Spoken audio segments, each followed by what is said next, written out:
It is really, really good to see you. And what a great collection of high-speed, hometown USA citizens. This was the first official photo of the F-117. If you recall, in November of 1988, the Air Force acknowledged the existence of the program and then released this photo. The first thing I'd like to do is thank you. Thank you for who you are and what you do.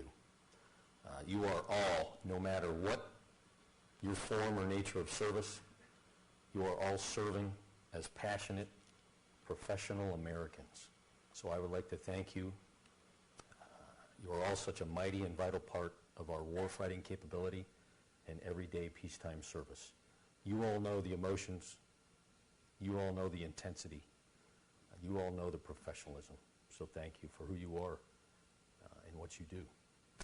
There is so much we can talk about. I'd like to give you, we don't have too much time this evening, but what I'd like to do is give you a taste and a sense and a feel for what it's all about using the Vega 3-1. Vega 3-1 was the F-117 shoot down and combat search and rescue. That's how it's known. Using the Vega 3-1 event is merely one example of countless many.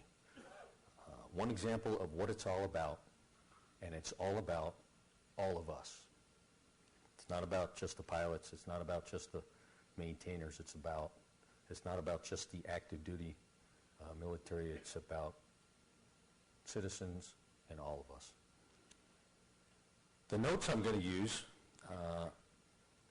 just 1 week after the event, I thought, you know what, I need to capture and collect my thoughts and my emotions and put it into something somewhat organized.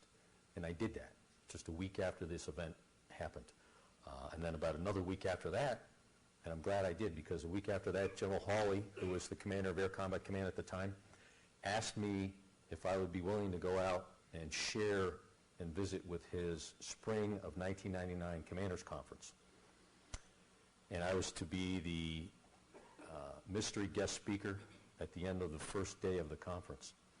And I agreed, and so I'm glad I had these notes sketched out, and these are the same exact notes that I'm going to share and use with you guys tonight. Let me tell you about that conference real quick. No kidding, I was up on the stage. They dimmed the lights. It was dark to the point where I could barely make out shapes, and they put the spotlight on me. General Hawley was chairing it. He was flanked by 4 lieutenant generals, 10 major generals, 33 brigadier generals, and 66 bird colonels. And I hadn't prepared anything. I mean, I had some of my raw, rough, scratched out notes that I have here tonight, same notes. And I hadn't prepared anything. I certainly hadn't thought about what I was going to say to start it off. I thought, I just lived through that event. Certainly I'll think of something to say. You can imagine. And I was silent for probably at least 10 seconds. And then I said, you know what? A couple weeks ago, I was just involved in a violent shoot-down, ejection, and against all odds combat search and rescue, and I wasn't scared. But right now, I am really scared.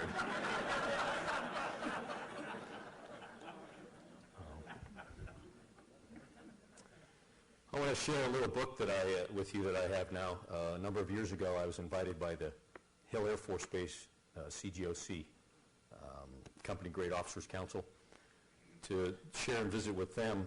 And afterwards, they gave me this booklet, Eastern Europe Phrase Book. And down here it says, don't just stand there, say something. It has a complete section on Serbian.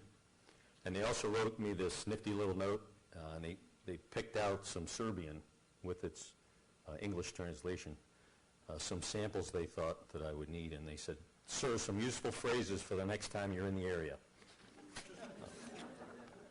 The first one is help.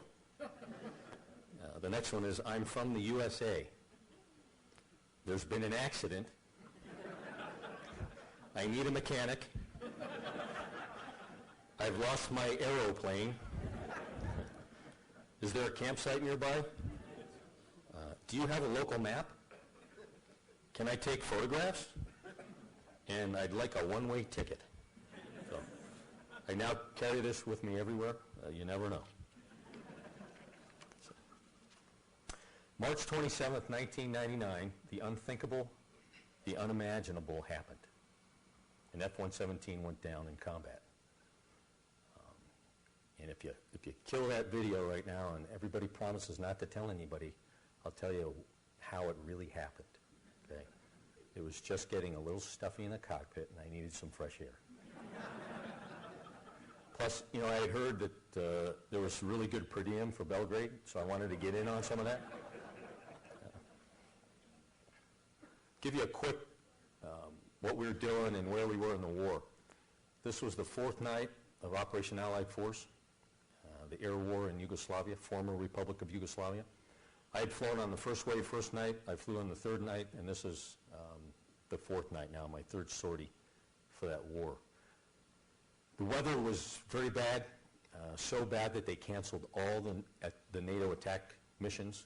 Every single NATO strike package was canceled that night. The only game in town was our one wave of 8 F-117s.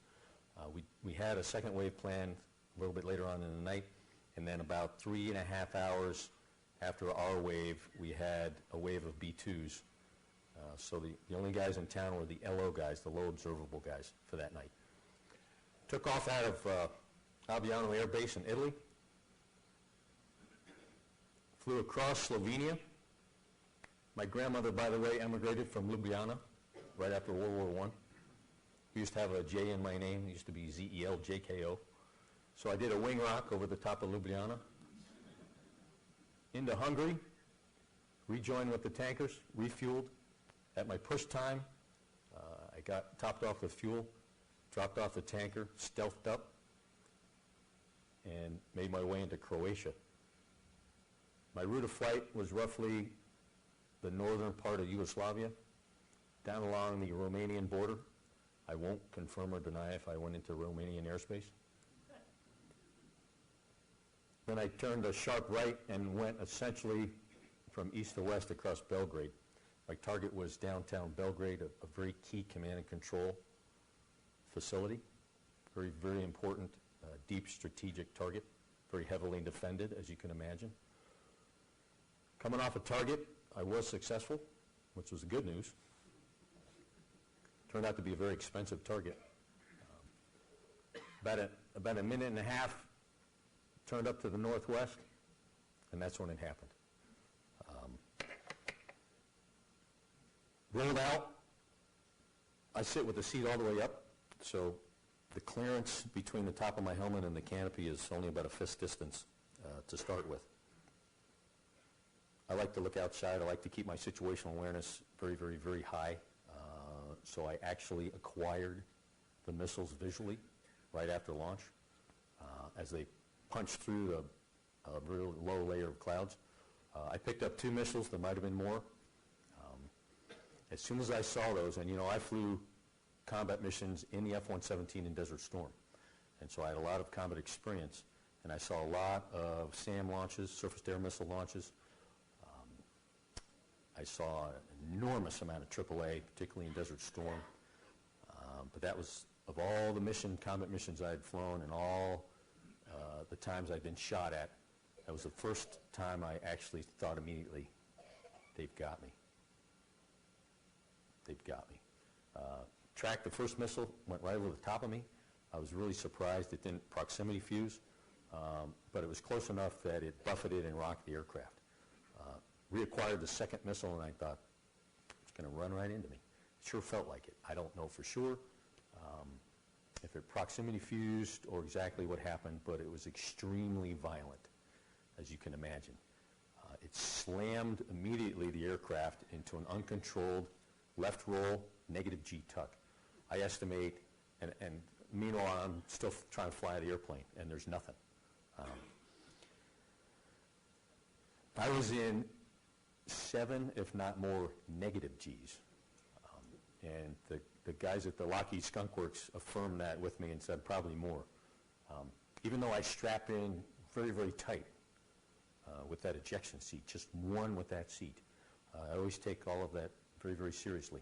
Even though that was the case, because of the physics my body and the aircraft, the way the G-forces were loading on my body in the aircraft, my body was sliding out from underneath the lap belt. And because I sit real high to start with, I was pinned against the top of the canopy, my whole upper body, my whole torso down like this, my butt way out of the seat. And if you know anything about ejection seats, that is the worst possible position I could have been in for an injection. The entire event, actually, the very, very violent shoot down, the violent ejection, the against all odds combat search and rescue was very, very calm for me. Even though I was in this hyper state of intensity, as you can imagine, just this extremely high level of situational awareness and intensity, at the same time, I kind of went into this hyper state of calm, if you will, simultaneously. And my nature is to keep things pretty light, humorous sort of a way anyway, and that's kind of how it was for the entire event. So I remember being pinned in the top of the straps underneath these severe negative Gs, and the point of total incapacitation for negative Gs is about 3 to 3.5, and I'm at least double that.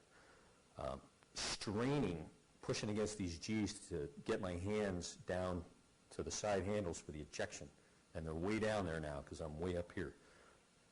So many things went through my mind. One was just very calmly, very matter-of-factly, you know what, this is really, really, really bad. Chances are I'm going to break my neck, have massive lumbar injuries, if I even live, which was a miracle that I even lived, truly. Another miracle that I did not sustain any immediate debilitating injuries. I thought, hey, you know what? Maybe if I push isometrically with the back of my head against the canopy, kind of like a wrestler does. I wrestled in high school, and I was on my back a lot. So I got really good at bridging out, you know, that bridge maneuver. Maybe if I do that, when the canopy blows off, my upper body will somehow get into a better body position for the ejection. I don't know. So I'm doing that. I remember every moment, every fragment, every essence of my strike mission, the shoot down, the ejection, and the combat search and rescue, except one.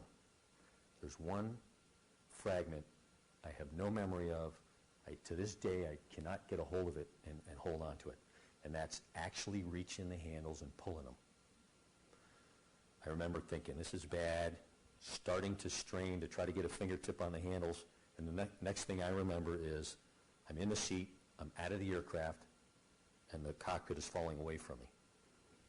There is no doubt in my mind that I had some help with that.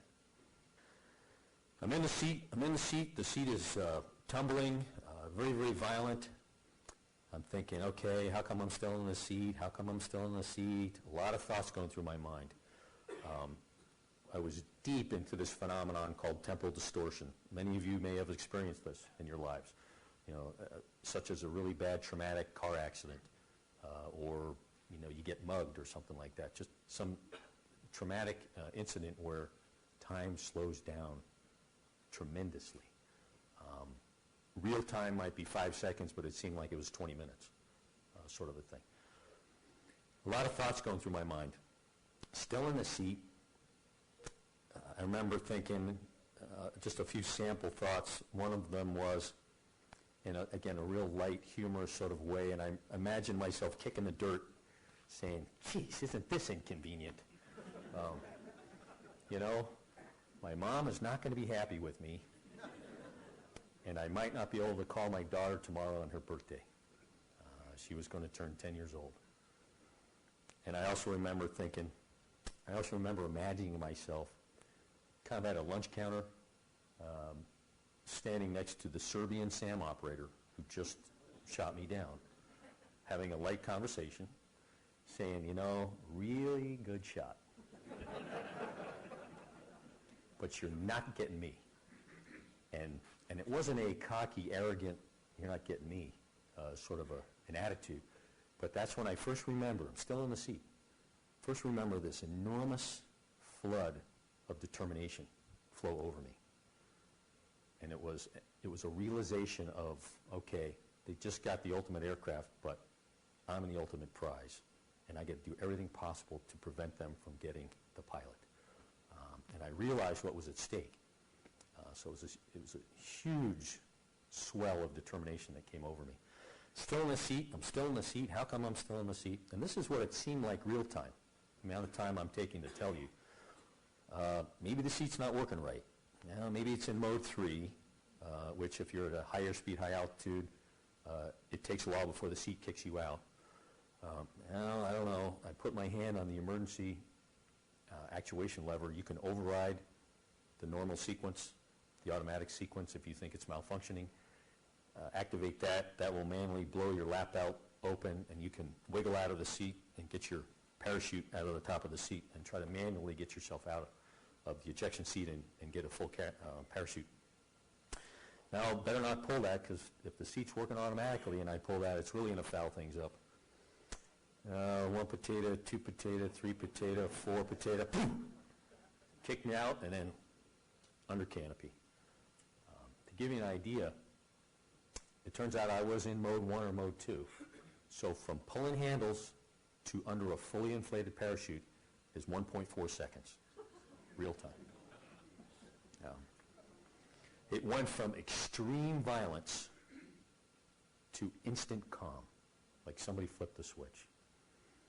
From that extreme violence to all of a sudden I was in this glorious calm, and all I remember hearing is this swish, swish, swish. And I looked down, and it was the gentle, normal oscillation of the canopy, the parachute, and my one-man life raft and seat kit had automatically deployed and was hanging 25 feet below me on a lanyard, and that's what was swishing through the air. It was almost a full moon night. I didn't even think to check for injuries. Got my seat kit, got my life raft. One of my knee boards is gone, one's still there. That's kind of strange. I got my survival vest. Looks like I got all my equipment. Chin strap's off. Visor's gone. Oxygen mask is still on, so I took that off. Check canopy. Yes.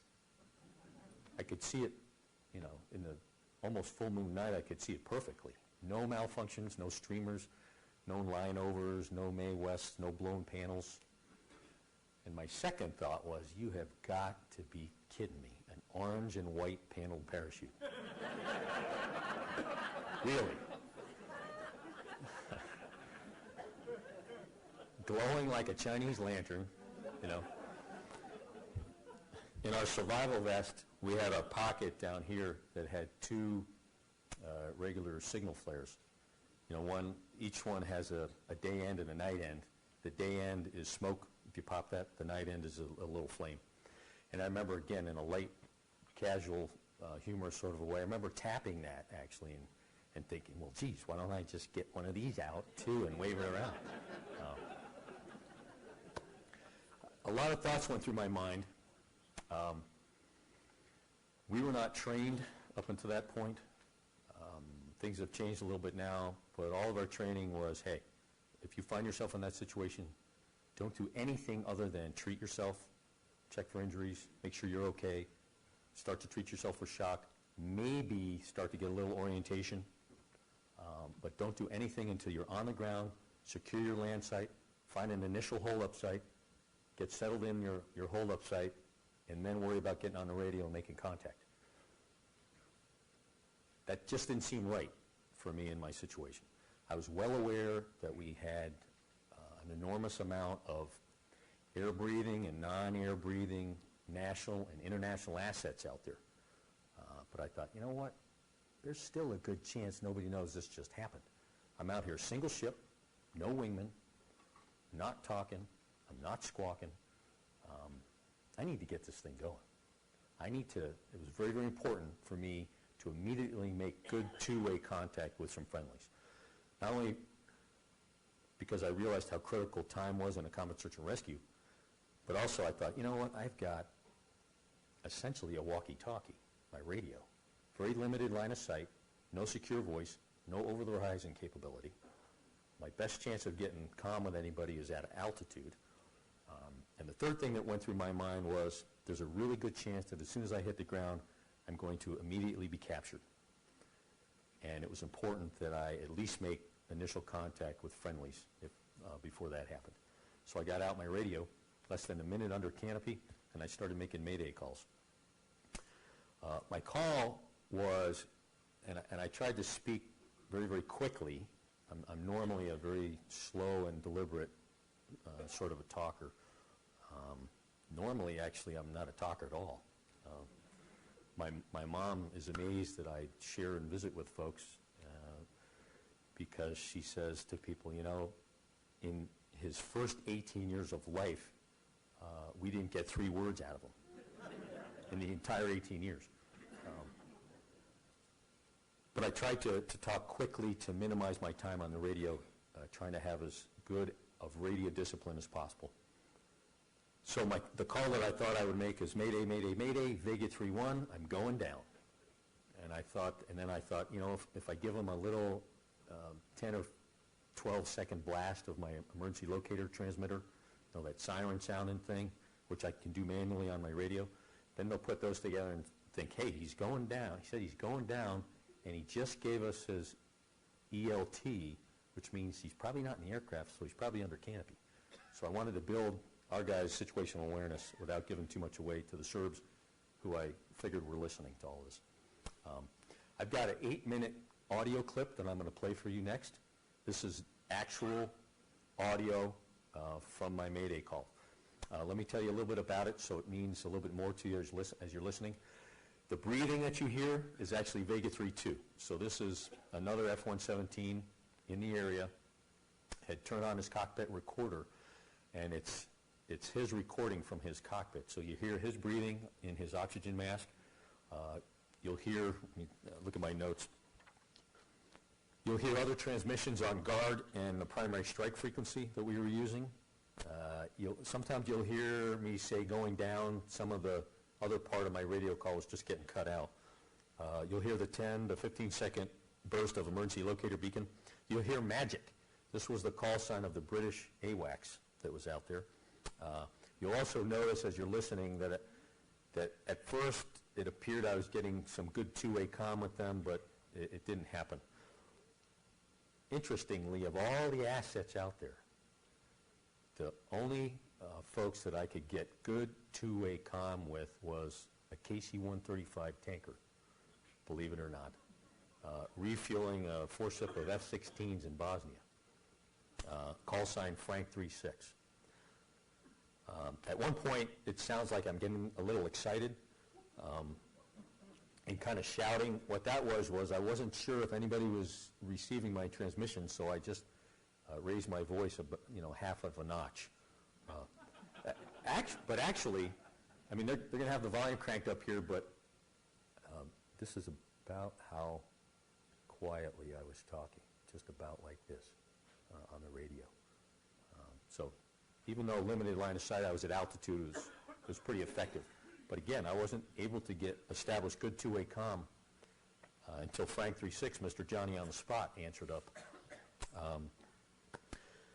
You'll hear Frank 36 ask me, he'll say status.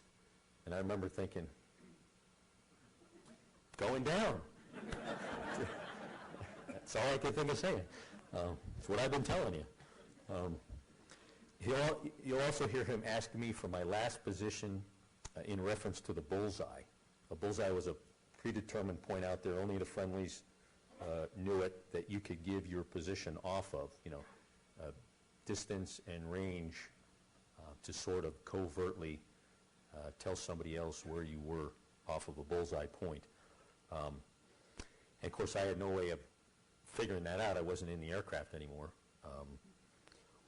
But I remember thinking that was really funny, and I thought I'd kind of be a little bit of a wise guy, and you'll hear my response. Again, state your last position in reference to bullseye, and I said, in aircraft, as my last position. But then I thought maybe I need to give him a little more information. And I told him point after target. And my idea there was, if that information got back to Aviano, our guys in the planning shop could whip out a quick map, plot my route of flight on it, put a big circle around my point after my target, and have some idea, rough idea if I'm around there somewhere. Again, Frank 36, Captain Mark Baroni, the pilot. I have connected with so many of the folks involved in this combat search and rescue. It's been very, very gratifying for me to be able to do that. When I talked to Frank 36, he said, yeah, we just finished refueling these F-16s. I was looking out over towards the Belgrade area, and all of a sudden I noticed a series of airborne explosions and then one really big one. And then less than 2 minutes later, I heard this Vega 3-1 guy on guard frequency making Mayday calls. So let's run the audio.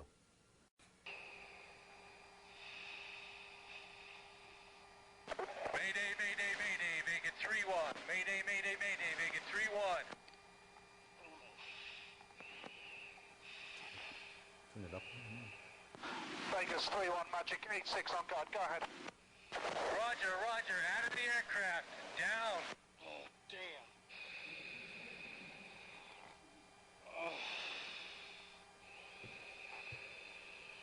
Vega 3-1 is out.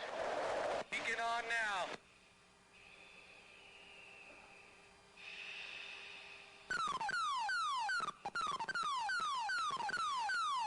Vegas 3-1, Magic 8-6, radio check.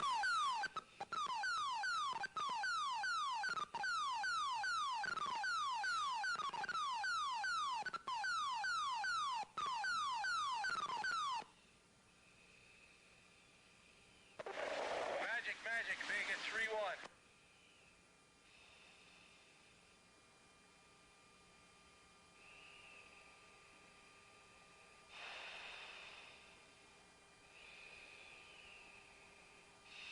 Magic, Vega 3-1.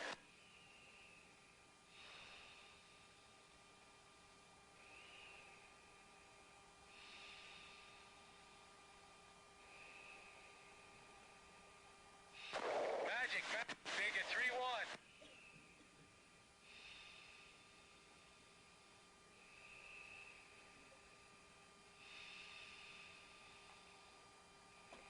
Magic, Vega 3-1 is calling with Mayday.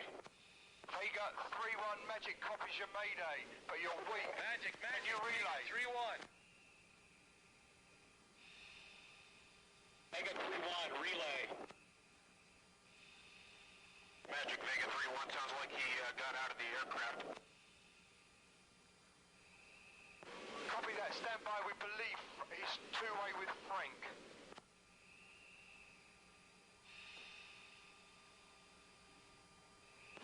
Do you have any more information for me, over?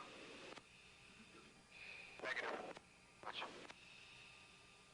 Vega 3-1, Vega 1-1, how copy? Vega 3-1, Vega 3-1 on guard, this is Frank 36.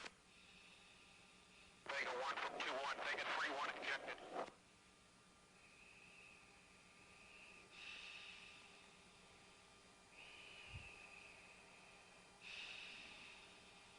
Vega 3-1, Vega 3-1. That's Frank 36.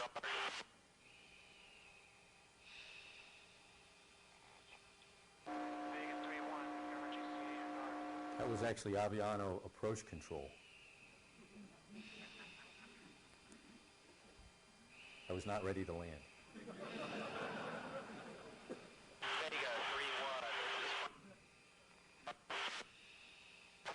Vega 3-1, Vega 3-1, going down. Vega 2-1, if you could start the CSAR effort.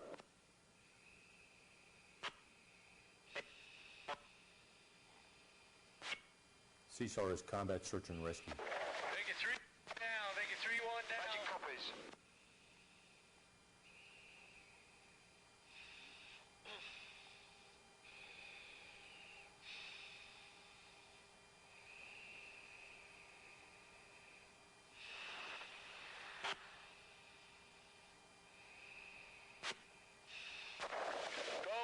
3-1, go ahead. Please say status for... That's the say status. 3-1 is going down. And 3-1 is last position in reference to...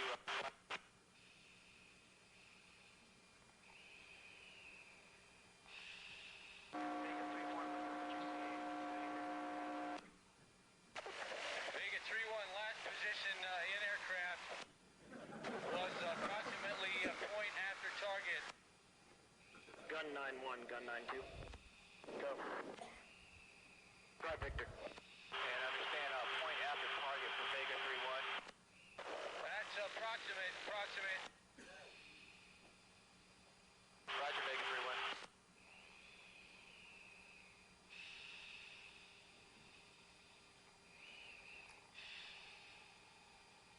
Gun 9-1, gun 9-2. Oh. No drive, Victor. Looks like we should start making a plan to chainsaw back and forth to the tanker for CSAR. Copy.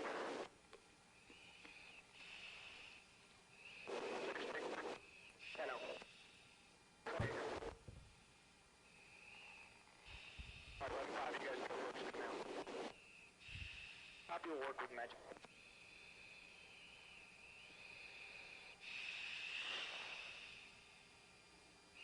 You'll start to hear other Vegas Gun 9-2. F-117s doing their in-flight report with AWACS. Vega 3-1, Frank 3-6. Go ahead. Magic gun 9-2. Go ahead for Vega 3-1. Yes, sir. Can we be of further assistance to you? We passed information on to Magic. Now, I didn't hear that radio call where he said, can we be of further assistance? Good thing I didn't. Magic Vega 3-2 front page, or highlight film. Vega 3-2 Magic. Vega 3-2, do you have any further information on 3-1 over? No, I saw flashes. Let me try to figure out how to cack up the point. I saw launches on my point 26, about 15 or 20 miles southwest of my position. Stand by, I'll give you some coordinates to work from. Ready when you are. Use the bullseye if it's easier. Yeah, good call. From the bullseye bat 026 at 36.8. That was my position. I saw flashes in the sky on a bearing of 210 from that position. Magic copied that, thanks. Range hard to estimate, I would guess 15, 20 miles. Copy. Magic Vega 1-1 is rotten. Rot, copied. Magic Vega 2-1, rotten weather. 2-1, say again. 2-1 is rotten for weather. Copy. Rotten meant did not get my target. Magic Vega 2-2, highlight film. Vega 2-2, go. Vega 2-2, highlight film. He said highlight film, which means he thinks he did get his target. We were actually less than 50% hits that night because of the weather.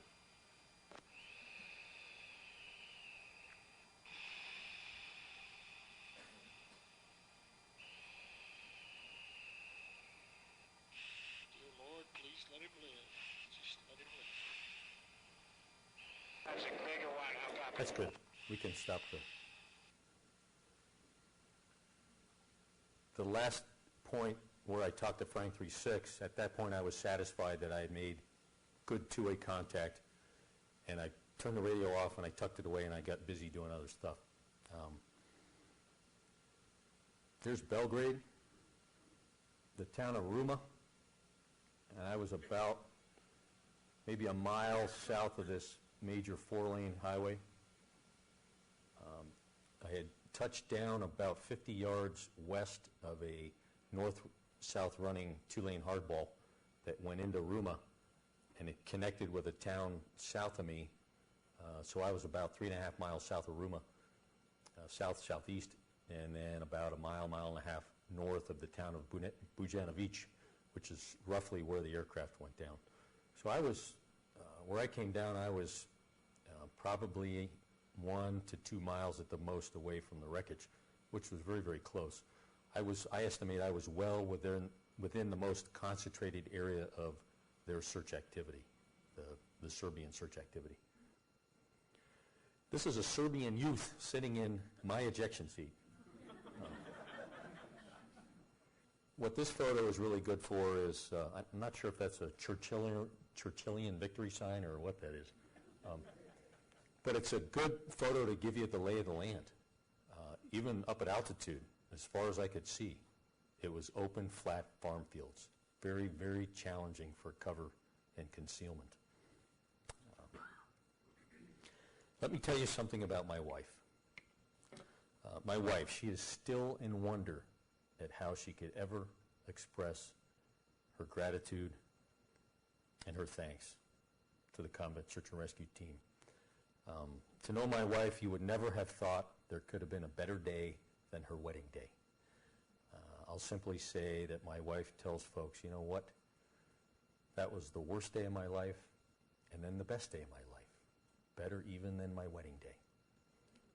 Pilots, I've had so many pilots come up to me and say, take me off to the side privately, because, you know, they would never admit this in front of the fellas, I'm sure, and say to me, you lived my worst nightmare, not only as an aviator who could be isolated behind enemy lines, but, you know, 117 guys, we're going after the strategic, deep, most heavily defended targets, very, very high risk of capture type of scenarios, and we were aware of that. And also, F-117 pilots realizing we're not invisible.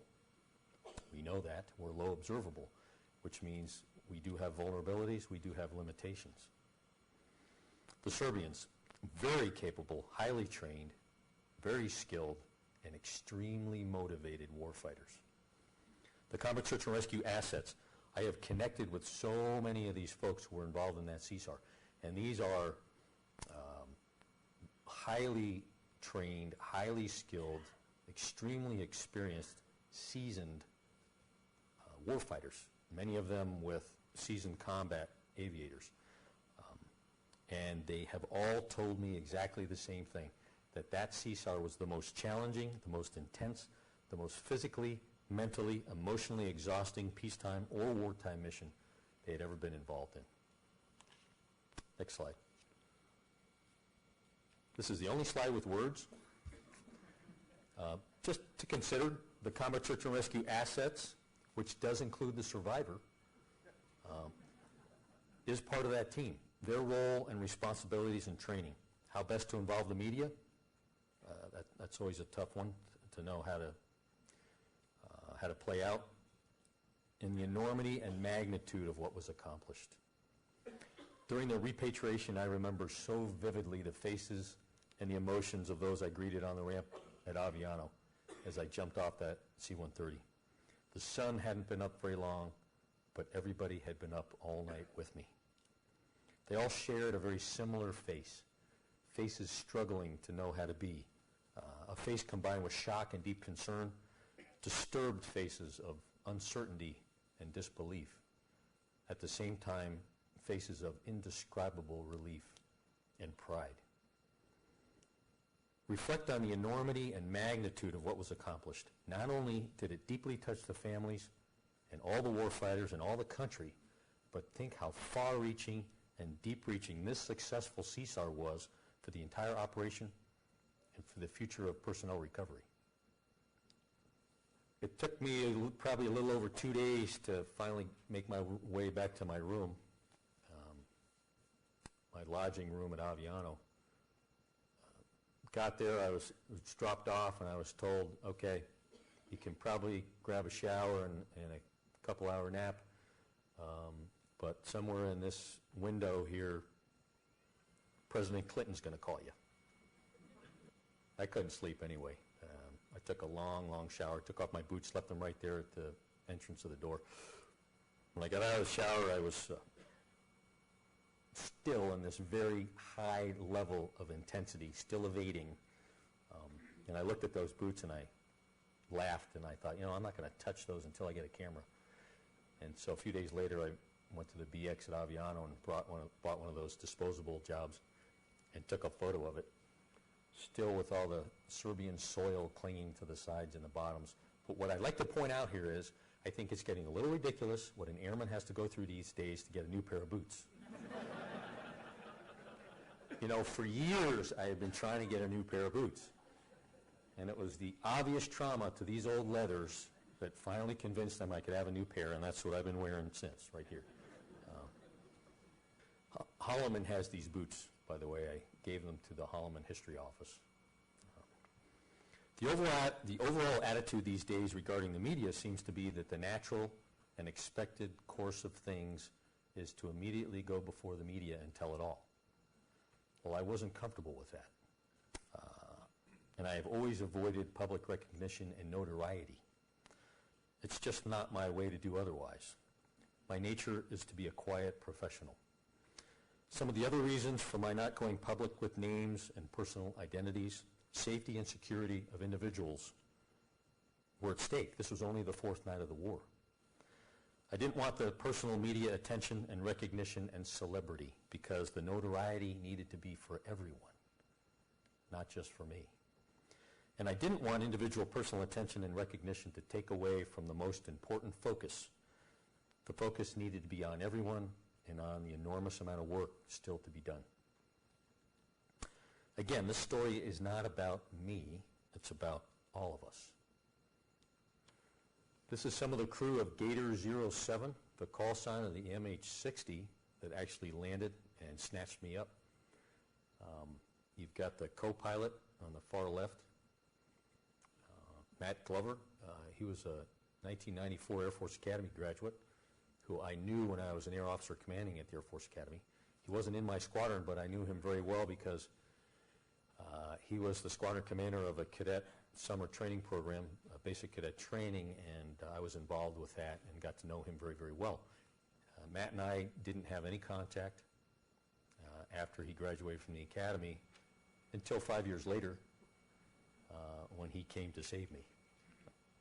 Pilot, Captain Chad Franks, second from left. Joe Kirsch, Staff Sergeant Joe Kirsch, left door gunner, and Senior Airman Sean Swift on the far right. There is another member of their team who was on that mission, call sign Skillet. On top of that minigun, there's a little beanie baby. It's actually a steer that they named Skillet. These guys were doing an air show at some time, static display. They figure a child had left their beanie baby in their aircraft when they were climbing around the aircraft on a static display for the air show. And so they adopted Skillet, and that Skillet to this day, I understand, is still with that unit. It's all about all of us. It's about patriotism. It's about the superb combat search and rescue. It's about pride. Pride that the public can feel for their own. It's about inspiration. It's about gratitude. And it's about the day after day intense devotion to duty and performance of duty of our military. It's an inspiring story that a very grateful country can be so proud of. You already met Joe Kirsch, left door gunner. These are a few other guys that were on board. Pararescueman, Marshal Jordan, PJ team leader, Eric Giacchino, reservist out of Portland, and then combat controller, Master Sergeant DJ Cantwell. Over the years, many people have shown me many articles written on the F-117 going down and the combat search and rescue. Particularly early on, there was not a lot of information available and there was much speculation. In these articles I read about this particular piece of equipment that certainly must have been used, and of that particular capability we certainly must have, and isn't technology and sophistication just so marvelous, and of course the CSAR must have gone like clockwork. Well, this combat search and rescue was far from flawless. Some of the equipment and capabilities reported we didn't have, or we don't have at all. And of the equipment we did have, some of it didn't work and some of its capabilities were not functioning. And certainly technology and sophistication are very, very important. But what about the human? What about the operator? This combat search and rescue was successful because of training and preparation. Individual training and preparation that was taken seriously and paid attention to. It was successful because of a trust and a faith and a confidence in fellow team member.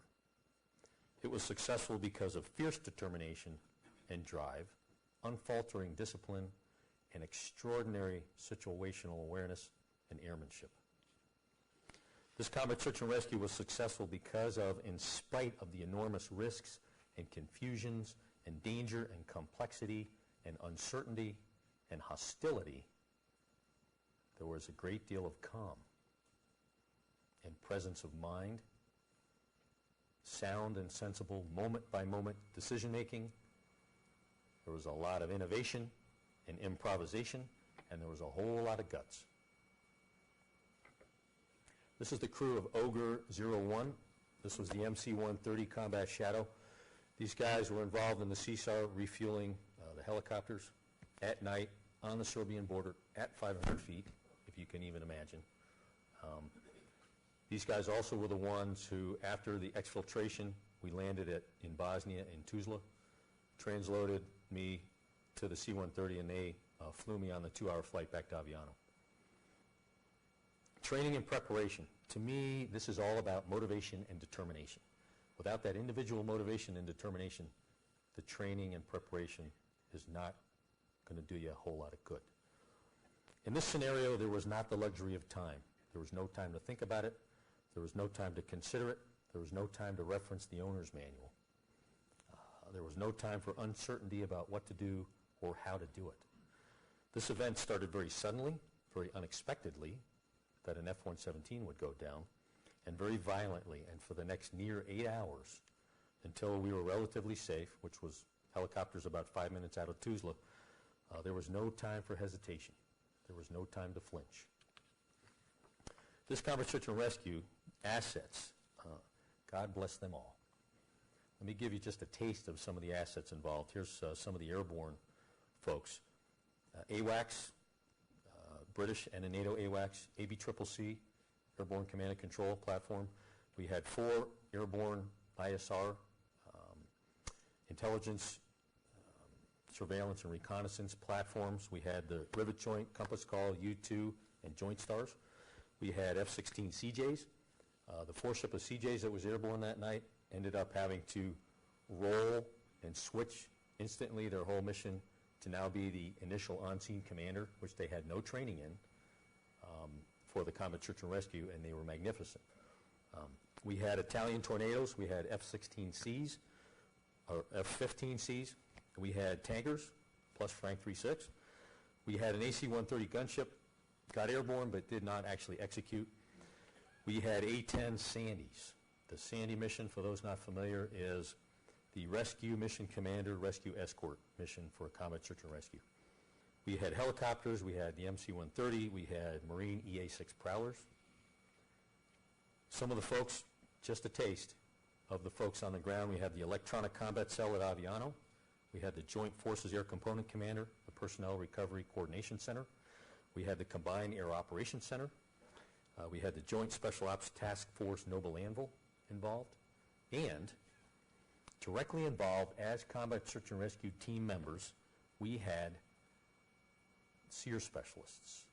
SEER being an acronym standing for Survival, Evasion, Resistance, Escape, or what folks commonly call the survival specialists.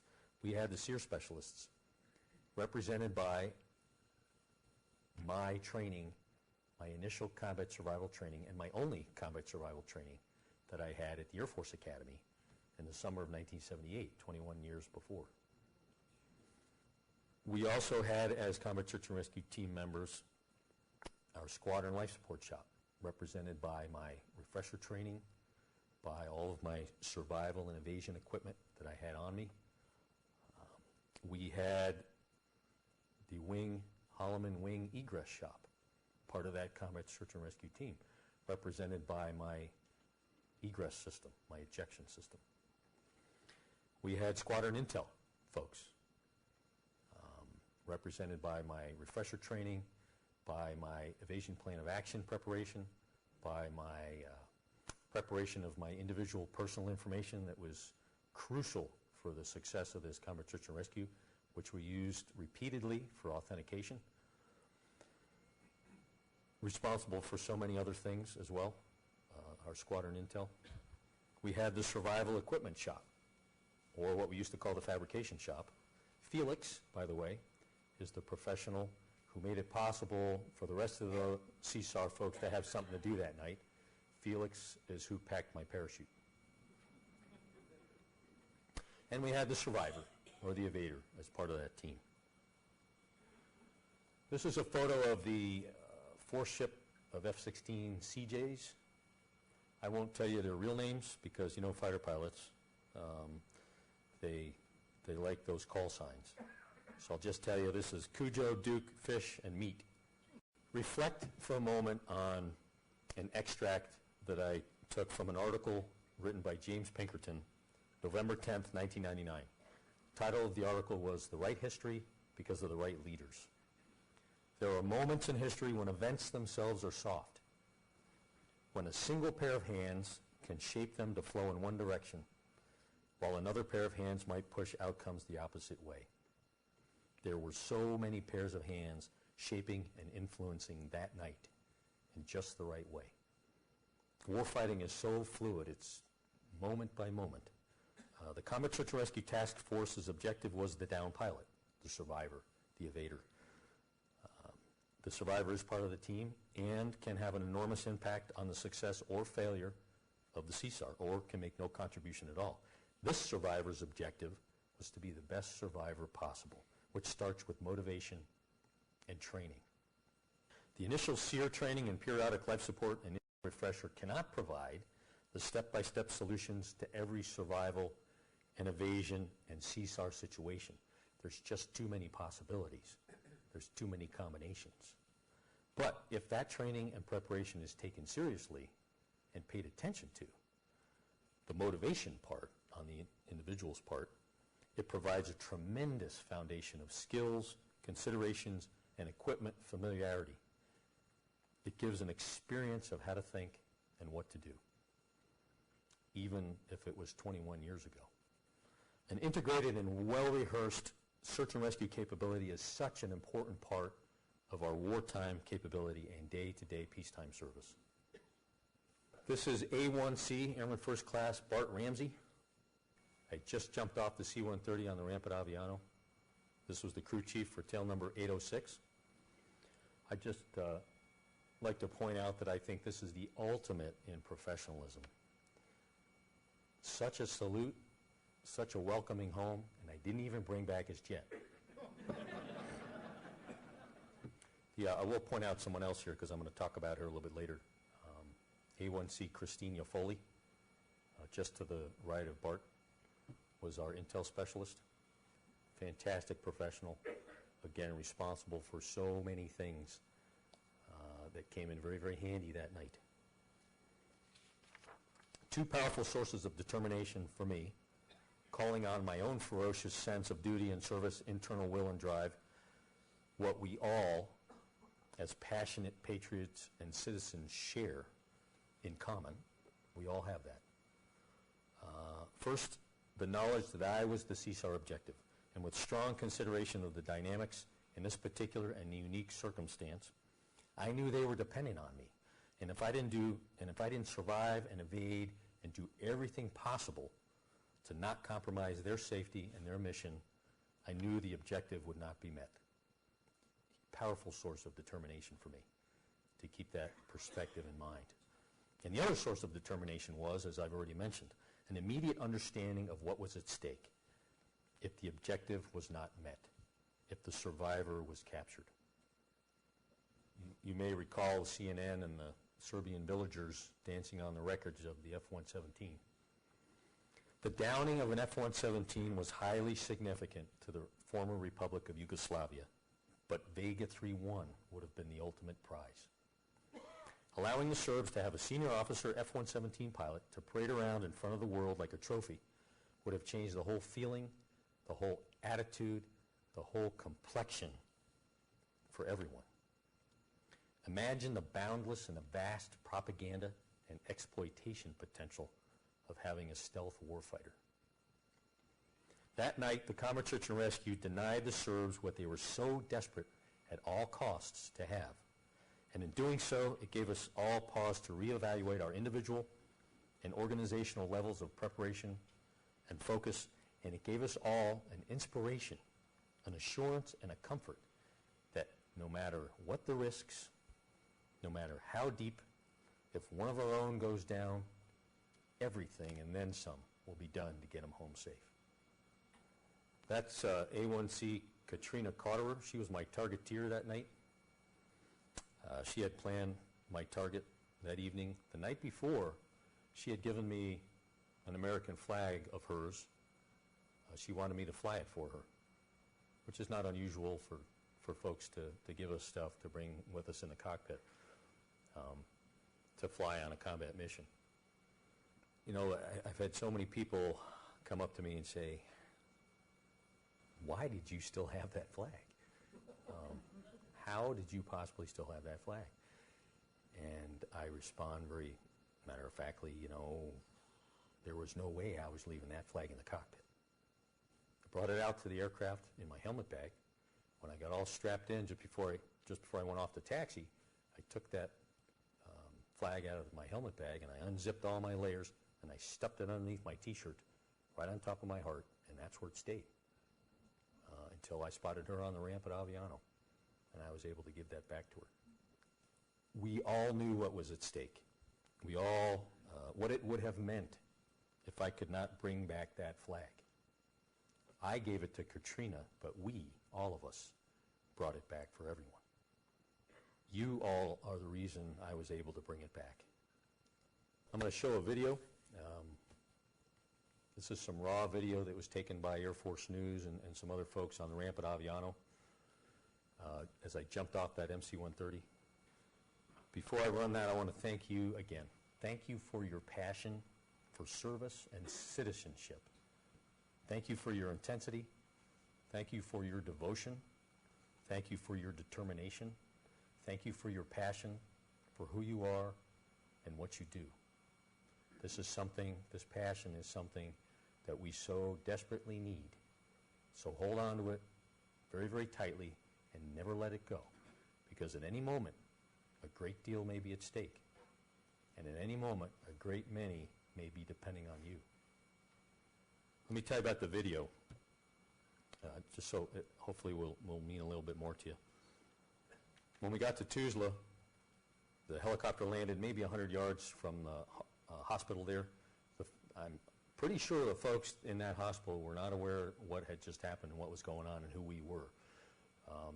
Colonel Ken Plake, a reservist, was the base commander, met me at the helicopter, so I jumped off, flanked by my two PJs, pararescuemen. I was their pilot, and they were not letting me out of their control, as you can imagine. And so Colonel Plake led us into the hospital. We burst in there through these double doors, and I remember shouting in excitement and some screaming. You can imagine what we looked like. Me with my floppy hat on, and I had all my exposed skin covered with Serbian soil as camo, looking very much like an evader. And these two guys, you can imagine what they looked like with their helmets and night vision devices and heavily armed. I think it took about 10 minutes of convincing them they needed to check their weapons at the door. Colonel Plake asked me, he said, "Hey, I think you're staying here tonight. What do you want to do? Where do you want to bunk? I can get you a room. You can bunk right here. You can bunk with me in my room." And I said, you know, all I want to do right now is be with those guys who just yanked me out. Where are they going to be? What are they doing? I just want to be with them and share and visit with them. He says, I don't know, hold on a second. And he left. About 5 minutes later, he came back. He said, hey, I just got the word from Aviano. They want you back now.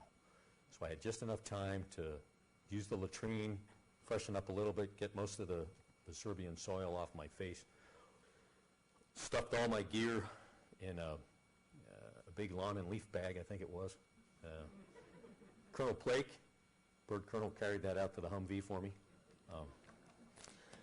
Stuffed me in this Humvee out to the ramp, that MC-130, engines running, stuffed in the back, closed the door, off we went to our flight to Aviano. That was somewhat disappointing, as you can imagine. Fortunately, I have since been able to connect with all those folks, which has been wonderful, marvelous. But you'll notice in this homecoming video, after it runs for a minute or two, you'll notice all of a sudden I get real fixated on my Sandies. Sandies, where's my Sandies? Where's my Sandies? Well, the Sandy guys, of course, were the A-10 guys who, for the last half of this whole event, I was in contact with.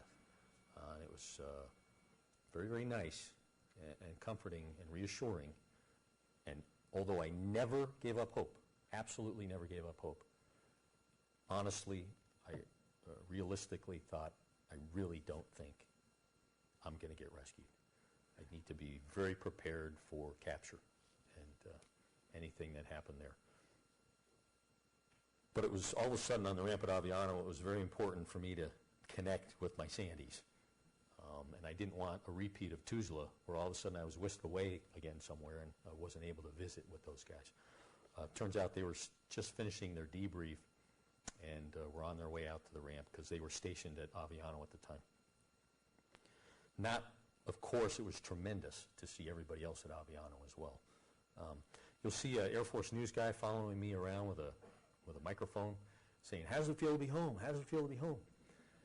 And boy, so much was going through my mind as I heard him sort of in my peripheral senses, him asking me that. And all I could manage to say was beautiful, wonderful, and God bless you. But what was going through my mind was, boy, that Combat Search and Rescue was beautiful, and it is wonderful to be home, and God bless everybody for being with me all night. Crew chief, the last thing that I would do to sanitize for a combat mission would be to hand my crew chief my line badge as I was going up the ladder. I remember handing that to Bart and kind of taking an extra pause that night and saying, you know, I'm going to need this when I get back. My situational awareness, you might kind of sense that a little bit. I'm certainly reminded of it when I watch the video. I was still in such a high-level hyper state of vigilance that I didn't want to devote my attention to anyone or anything for more than about 2 or 3 seconds because I was still in this evasion mode, if you will. Everyone out there it seemed like they were just kind of stuck, you know, in shock, not believing that I was real or that I was back or that I was okay. Beer. You'll see me drink a swig of beer. This is significant because I don't drink. But when Lieutenant Colonel Bronco Stewart, with a fresh chew in his lower lip, came up to me and stuck that beer in my face, he didn't say anything. But that look on his face was, now you're going to drink this, aren't you? You know, your pals, you know, your buddies, they'll take every opportunity, they'll do anything to get you to compromise yourself. And I thought to myself, you know what, if there's one thing I could do right now that would probably mean the most to these fellas, it would be to drink a swig of that beer. And I think the cheering and yelling for that was louder than when I got off the airplane. You'll see the F-16 CJ guys, and I'll point them out again a little bit as well.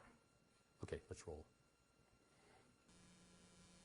I'll try to tell you who some of the other folks are as we're going along.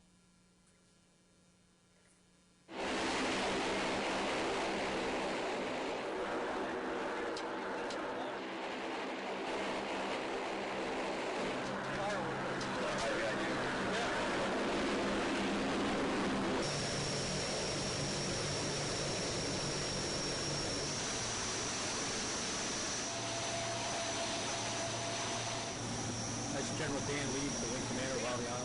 Next to him was our OG, Colonel Kevin Smith.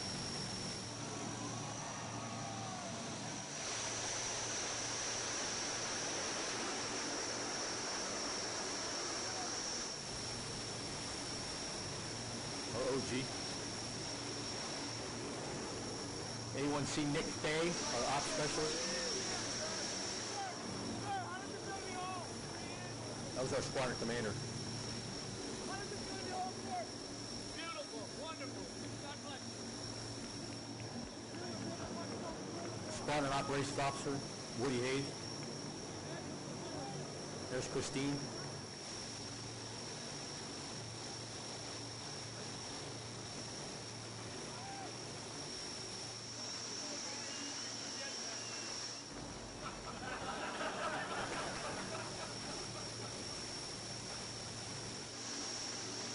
One of our pilots. He would not let go of me. He went way past my 3 seconds.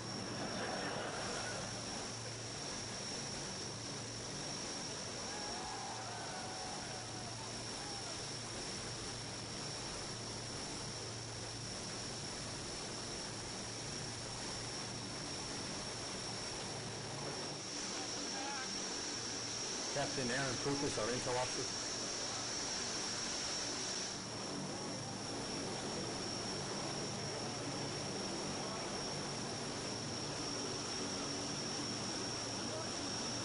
Tim Ward, another one of our pilots.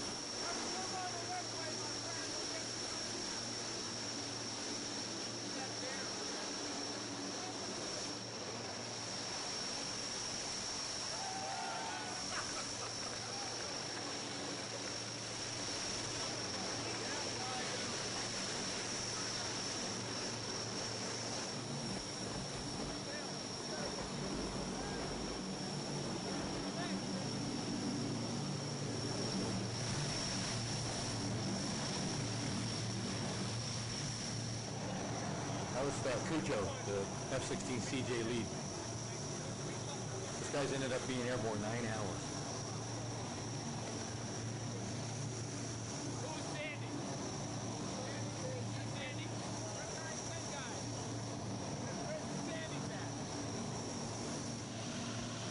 You can still see some of the Serbian soil there on the side of my face. Stay there fucking for 9 hours, sir. 9 hours in the air. Lots of intel folks right there behind me.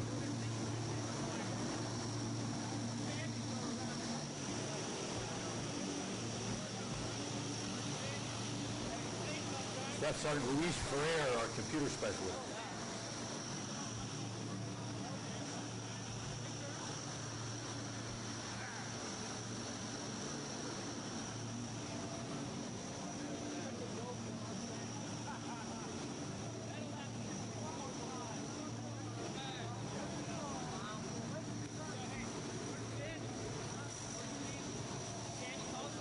That flag patch that I'm wearing, where my name tag normally goes, is the one I've got on here today. That was given to me by the flight doc on board the C-130. This is a fun little 2-minute clip here. The target attacks you see are actual attacks during Desert Storm from the 117.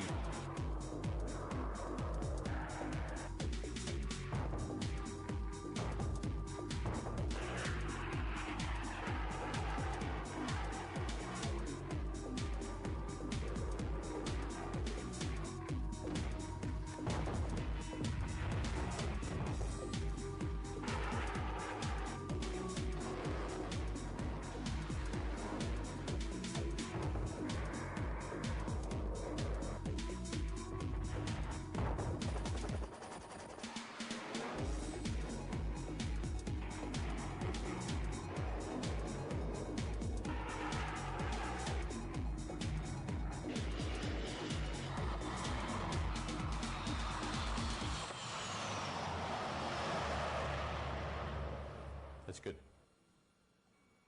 I am a numismatist. In case anybody's scared, that means coin collector.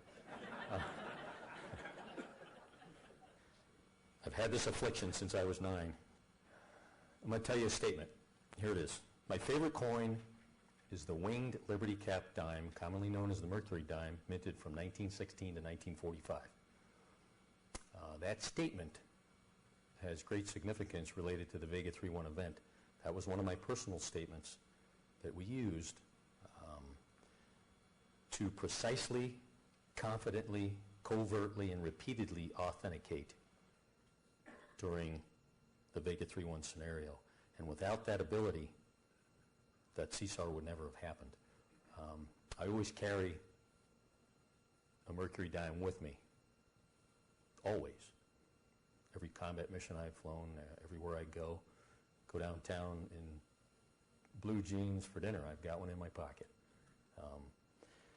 It was a tradition that I started a long time ago. Why do is this my favorite coin? The years of mintage, first of all, are profoundly significant in world history. 1916, 1945, World War I, World War II. The artistry and the design of the dime itself is just beautiful. The symbolism of this dime, Miss Liberty, symbolic of liberty, our love of liberty and freedom. The winged Liberty cap is symbolic of freedom of thought. On the reverse, that's back in, coin speak. You've got a bundle of sticks bound together. That's symbolic of strength, which lies in unity. And then at the top of that, on the left, you've got a battle axe, symbolic of preparedness to defend. Wrapped around all of that, you've got an olive branch, again, symbolic of our love of peace. I had a Mercury dime with me in my pocket that night, and I started a tradition then. I gave that dime to Christine Foley, A1C, our intel specialist, as a small token of my appreciation and thanks and gratitude for her role in that combat search and rescue. I have since continued that tradition, and of course I replenish that dime when I give it away. But then after a while, and I've carried a new dime, I've kept the tradition of presenting that to somebody or an organization who I think is just extraordinary in what they do and the contribution that they give and make. So I would like to present the dime that I've been carrying around for a while to General Metcalf and his team at the museum.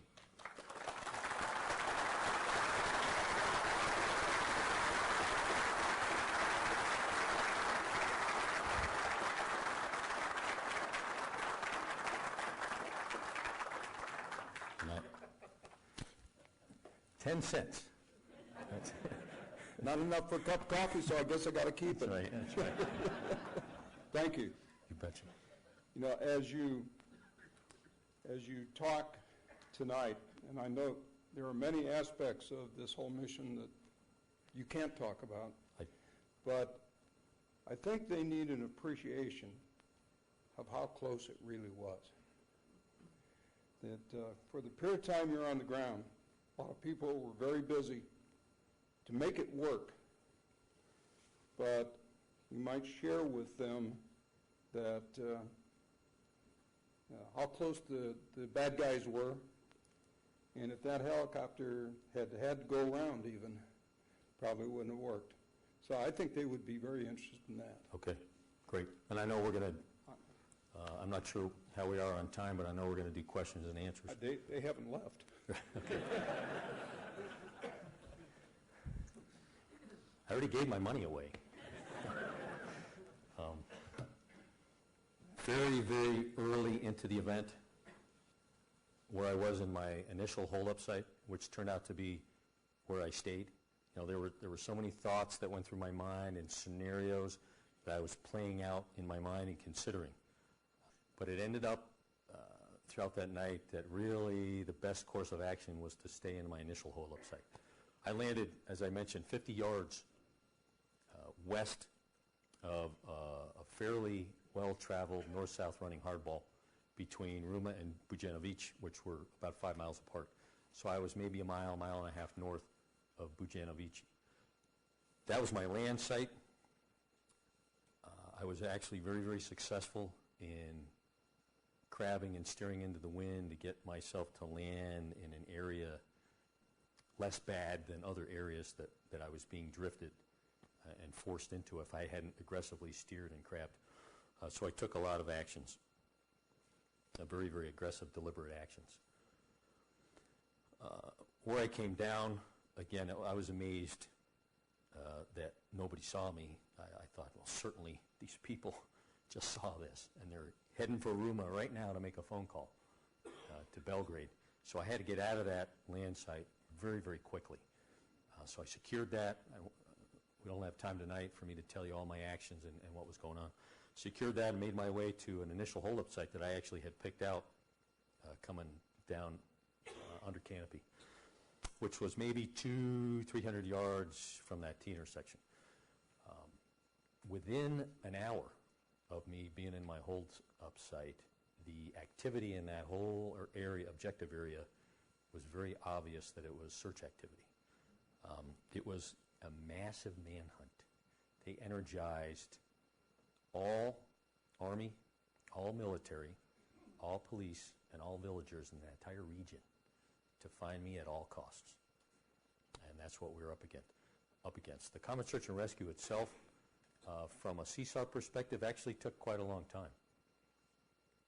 Like I said, it was a little over 7.5 hours from the start of this whole thing until we were relatively safe, had safely exfiltrated, and were just about to land at Tuzla. In the CSAR business, that's a long time.